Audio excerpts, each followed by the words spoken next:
It is an honour to acknowledge and pay respects to the traditional custodians of the land I live, the Kombumerri people of the Yugambeh language group. I wish to extend this acknowledgement to all elders and community members, past, present and future. Through this acknowledgement, I aim to also pay a deep respect to the oldest living culture on earth, whom have displayed unyielding resilience despite colonisation and its corresponding atrocities.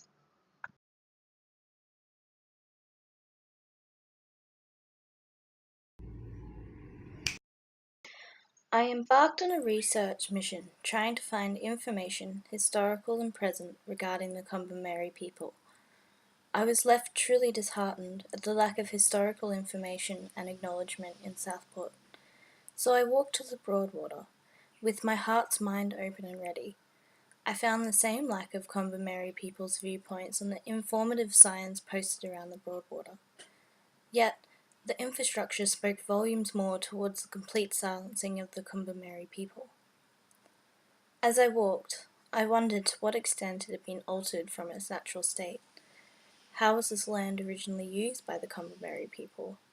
What place did the Broadwater hold in their natural economy? How many creation stories had been physically altered and therefore removed from being? I wondered how many of these urban upgrades had replaced and altered sacred sites, such as bora rings.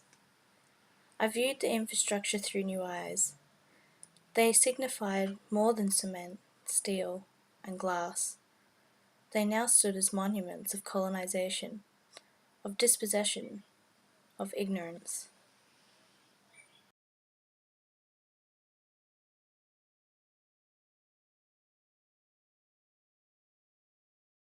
During this moment the clouds greyed, as my heart-mind had an epiphany. The Indigenous viewpoint of responsibility to Mother Earth, community, and land has been completely engulfed by profiteering, and in such a natural space, thus rendering the Indigenous viewpoint invisible to the unknowing eye. How and why? For the first time in my life, back with knowledge, I was able to tangibly feel and see the power of racial superiority achieved by a pen.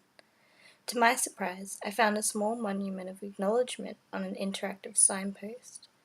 It acknowledged that policy had failed the Kombumerri people and pushed them from their land. So I visited the local political powerhouses that have founded, practiced and enforced this political race power. The Southport chambers, where policy was written, or rather, not written. The courthouse, where the legislative power is applied. The police station, the frontiers of legislation and policy failure. The church, historically ill-used in assimilation processes. Buildings, a symptom of capitalism and invasion.